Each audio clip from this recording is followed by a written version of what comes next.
अस्सलाम वालेकुम। आज हम बात करते हैं प्राइम नंबर्स की। नंबर्स ऐसे नंबर्स होते हैं जिनके हमारे पास दो डिफरेंट फैक्टर्स हो। एक तो वो वन होना चाहिए और दूसरा वो नंबर खुद ही हो। इसकी हम डेफिनेशन देखते हैं। A natural number which has only two different factors. ऐसा नेचुरल नंबर जिसके हमारे पास दो डिफरेंट फैक्टर्स हों, one and the number itself. एक वो वन होना चाहिए और सेकंड पर वो नंबर ही हो, वो हमारे पास होता है प्राइम नंबर्स।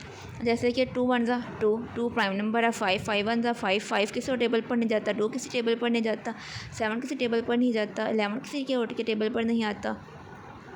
एक तो वो नंबर होना चाहिए जिसको हम मल्टीप्लाई कर रहे हैं, और एक हमारे पास वन हो, तो वो हमारे पास प्राइम नंबर्स होते हैं। एग्जांपल में इसके आ जाएगा 2 3 5 7 11 13 19 23 एंड सो ऑन। अब हमारे पास कौन से प्राइम नंबर्स इवन है और कौन से प्राइम नंबर्स ऑड है? तो सिर्फ 2 ऐसा प्राइम नंबर है जो इवन है, बाकी तमाम नंबर्स ऑड है। Except 2 all prime numbers are odd, 2 is only even prime number. सिर्फ 2 प्राइम नंबर है जो इवन है, बाकी तमाम के तमाम ऑड हैं। अब नेक्स्ट स्टडी करते हैं कंपोजिट नंबर्स को। कंपोजिट नंबर्स की पहले डिफाइन करते हैं। A natural number which has more than two different factors is called composite numbers. Composite numbers ऐसे नेचुरल नंबर्स हैं जिनके दो से ज़्यादा डिफरेंट फैक्टर्स हों, तो वो कंपोजिट नंबर्स कहलाएंगे। For example 4 6 8 9 10 12 and so on. अब हम ये देखते हैं कि वाकई इनकी फैक्टर्स मोर देन हैं टू या नहीं हैं।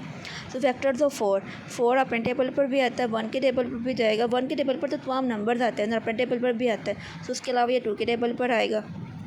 सो ये है कंपोजिट नंबर्स। देन सिक्स है, तो ये 1 2 3 6, 2 3 ज़ा 6, 3 2 ज़ा 6, और वन के टेबल पर भी आएगा और सिक्स अपने टेबल पर भी आता है। नेक्स्ट है फैक्टर्स ऑफ 9। सो 1 के टेबल पर भी आता है, 3 3 ज़ा 9, 3 के टेबल पर भी आएगा, और 9 1 ज़ा 9, 9 के टेबल पर भी अपने टेबल पर भी आ रहा है। देन 8 है, तो ये 1 के टेबल पर भी आता है, 2 पर के टेबल पर भी, 4 पर भी और 8 पर भी। सो इसके भी मोर देन 2 फैक्टर्स हैं। सो हर वो नंबर जिसके 2 से ज़्यादा फैक्टर्स हैं, चाहे वो 3 ही क्यों ना हो, सो वो हमारे पास कंपोजिट नंबर्स होगा ही। वो फिर जितने मर्जी फैक्टर्स, उससे हमारा कोई कंसर्न नहीं है, बस मोर देन 2 होने चाहिए, वो कंपोजिट नंबर्स हैं।